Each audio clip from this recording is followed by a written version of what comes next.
Hello बच्चों, let's see the question कह रहा है कि match the items of column one with the item of column to. देखिए बेटा, कॉलम वन में कुछ बातें लिखी है तो पूछा गया कि कॉलम टू में किसके लिए है वो ना। पहला बेटा, antifreeze used in car engine. तो बेटा किसको यूज किया जाता है as a anti freeze?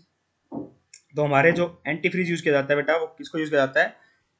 Ethylene ग्लाइक हाँ, इथाइलिन ग्लाइकोल को बेटा as a antifreeze use किया जाता है। एंटी फ्रीज होता क्या है बेटा? एक एसिडिटी होता है जो फ्रीजिंग पॉइंट को लोअर करता है ना, किसी वाटर बेस्ड लिक्विड का।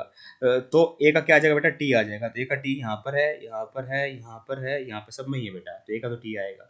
सोलवेंट यूज इन परफ्यूम्स, तो हमारे परफ्यूम वगैरह यूज होते हैं बेटा, उसमें अंदर हमारा इथेनॉल होता है बेटा, एल्कोहल सोलवेंट होता है, दैट इज इथेनॉल, है ना। तो बी का आएगा बेटा मेरा ई। बी का ई यहाँ पर है, यहाँ पर है, यहाँ पर है, यहाँ पर है, तो मतलब सब में लिखा हुआ है। Starting material in picric acid, तो बेटा जब पिक्रिक एसिड का जो हम प्रिपरेशन करते हैं तो उसके अंदर कह रहा है स्टार्टिंग मटेरियल क्या होता है। पहली बात तो पिक्रिक एसिड हम पता होना चाहिए बेटा, बहुत ज़्यादा एसिडिक होता है बेटा ये। ठीक है, ये होता है बेटा मेरा पिक्रिक एसिड। 3 NO2 ग्रुप लगा दो बेटा। ठीक है, ये मेरा पिक्रिक एसिड है बेटा, ये NO2 है ना, ध्यान रखना, इसको ऐसे लिख देता हूँ चलो।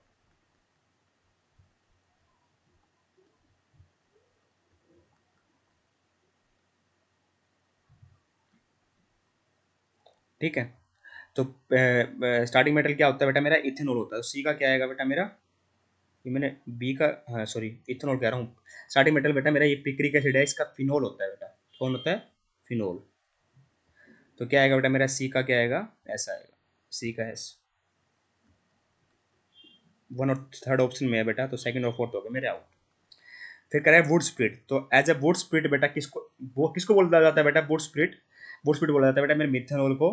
एक्चुअली में पहले जो स्टार्टिंग में माना जाता था कि जो मेरे माना क्या जाता था, जो मिथेनॉल है बेटा वो produce with the help of would split होती थी।